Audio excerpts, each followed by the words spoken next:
տիկին նախարար Տիկին Մանավազյանի խոսքը շարունակելով, երկրորդելով իր մտահոգությունը, նա նշեց շատ հաճախ, երբ տեխնիկական բնութագրերից շեղվում են, հա, մրցույթները հաղթող կազմակերպությունները զգալիորեն շեղվելով տեխնիկական բնութագրերում ինչ արտացոլվում է, որակի իմաստով, բացասական իմաստով, բայց ես դպրոցներ այցելելով շատ հետաքրքիր մի խնդիր արձանագրեցի, օրինակ մարզերից մեկում պատասխանատուներից մեկը մարզպետարանի շատ զավեշտալի ինչ-որ միտեղ բան նշեց, ասում է գնում ենք օրինակ, գնում ենք մի դպրոց, տեսնում ենք բուռն աշխատանքային պրոցես է տեղի ունենում, դուրս ենք գալիս դպրոցից, գնում ենք մյուս դպրոցը, որը եւս նույն ընկերությունն է, հա, նույն կազմակերպությունն է մրցույթին մասնակցել եւ հաղթել, զուգահեռ երկու դպրոցների շինարարական աշխատանքների պատասխանատվությունն է ստանձնել, ասում տեսնում եմ բանվորների դեմքը ծանոթ է։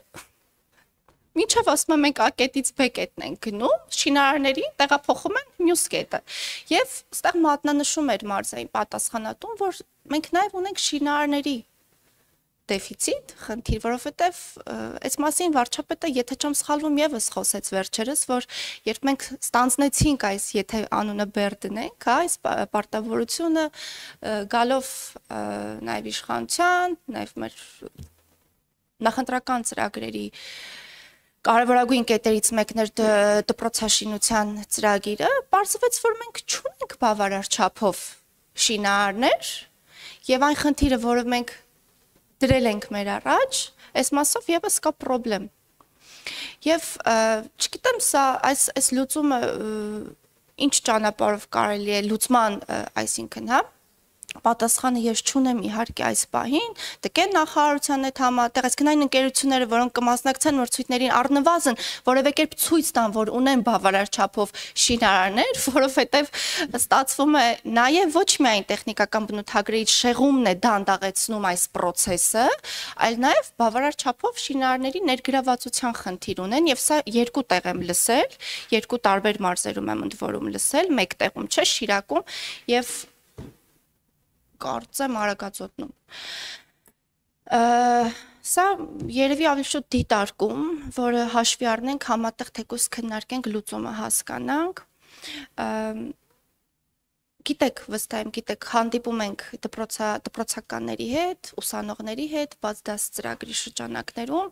ամենաշատ տրվող հարցը վերջերս որքան էլ տարօրինակ է, մեր հատկապես ուսանողները, ովքեր ներկայացուցիչներ են, հա, միջին մասնագիտական ուսումնական հաստատություններից են այցելում մեզ մոտ, նշում են իրենց շենքային պայմանների մասին եւ քաջ տեղյակ լինելով 300 դպրոց 500 մանկապարտեզ ծրագրի, մշտապես հղում տալով այս ծրագրին, ասում են, այս չեք ուզում, նաեւ շեշտ դնեք եւ ինչ որ մի փուլում նաեւ անդրադարձ լինի այս ուսումնական հաստատությունների վրա, բացի դպրոցներից,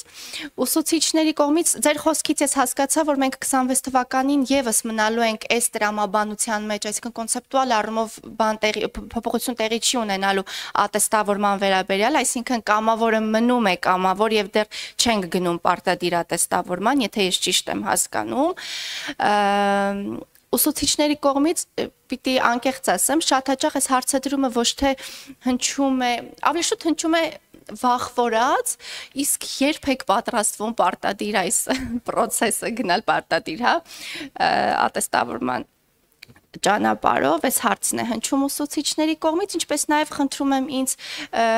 ուղղել, եթե ես կսխալվեմ, քոլեջներում կրթաթոշակի շեմը սահմանվեց 50,000 դրամ վերջերս եւ օրինակ հումանիտար, հա, տեխնիկական քոլեջի ուսանողները դժգոհում էին վերջերս, որ կրթաթոշակներ չեն ստանում, ինչպես նաև 3 առարկաների մասով անվճար հիմունքներով ուսուցումը դուրս է բերվել, իրենց հետաքրքիր էր պատճառները, այսքանը արձագանքի ընթացքում, եթե բան մոռացած լինեմ, կավելացնեմ, շնորհակալություն։ Շնորհակալություն, ինչ վերաբերում է աշխատուժի խնդրին, այդ խնդիրը իհարկե կա եւ այստեղ շարունակաբար նաև եթե դուք նայեք օրինակ վերջին տարվա ընթացքում կառավարության նիստերով այն որոշումները, որոնք ընդունվել են դպրոցաշինության հետ կապված, դրանք ներառում են նաև կարգավորումներ, որոնք համապատասխան ռիսկերն են վերահսկում, օրինակ ենթակապալառուներին գործը փոխանցելու, ուրեմն պատշաճ տեմպով աշխատանքներ իրականացնելու եւ այստեղ կարեւորագույն գործառույթը տեղ հսկողության գործառույթն է, որը պիտի արդյունավետ լինի եւ կառավարության մի շարք որոշումներով տեղ հսկողության համակարգ է ներդրվել դպրոցաշինության ծրագրի համար, որտեղ հնարավորություն է տվել, որպեսզի Հայաստանի տարածքային զարգացման հիմնադրամի գործընկերները իրականացնեն տեղ հսկողություն եւ այդ աշխատանքների ժամանակ կարողանան այդ խնդիրները վերհանել ու քննարկել։ Մենք ամեն շաբաթյա քննարկումներ ենք ունենում պարոն Խաչատրյանի համակարգման, բնականաբար այս հարցը կշարունակենք պահել ուշադրության տակ։ Ինչ վերաբերում է քոլեջների վերանորոգմանը, պետք է ասեմ, որ այս ուղղությամբ նույնպես մեր բյուջեով հատկացումներ են արված եւ մենք 13 քոլեջներում անում ենք համապատասխան կապիտալ աշխատանքներ, օրինակ այս պահին Երևանի արհեստի քոլեջն է, որը նախկին թիվ 8 ուսումնարանն էր, ամփոփվում աշխատանքները, ավարտում ենք նաև Վանաձորի ուսումնարանը, Ղարակ Քեշիշյանի անվան, աշխատանքներ են ընթանում Գավառի գյուղատնտեսական քոլեջում, պլանավորված է նաև Նոյեմբերյանի պետական քոլեջի եկող տարվա ծրագրերում, պլանավորված է աշխատանքները նաև հիմա ընթանում են Նորգեղի քոլեջում, Գորիսի գյուղատնտեսական քոլեջում, այսինքն իրականում բավականին մեծ ծավալով նաև քոլեջներում ենք աշխատում, ուղղակի ավելի շատ խոսում ենք դպրոցներից։ Ինչ վերաբերում է ուրեմն ատեստավորման համակարգին, ատեստավորումը առարկայական գիտելիքի իմացության ստուգման եղանակով պարտադիր է բոլոր այն ուսուցիչների համար, ովքեր չունեն բավարար առարկայական գիտելիքի իմացություն։ Նրանց համար արդեն իսկ այս եղանակը պարտադիր է եւ ներդրված է համակարգ, որով որ ուսուցիչները պետք է իրենց կարիքները գնահատեն, այնուհետև տնօրենները պետք է գնահատեն ուսուցիչների կարիքները եւ բոլոր այն ուսուցիչները, որոնց համար գնահատվում է առարկայական գիտելիքի իմացության կարիք, նրանք պետք է մասնակցեն թեստավորման եղանակով ատեստավորման, այսինքն այս իմաստով այս եղանակով ատեստավորումը արդեն իսկ պարտադիր է այն խմբի ուսուցիչների համար, ովքեր ունեն համապատասխան խնդիր։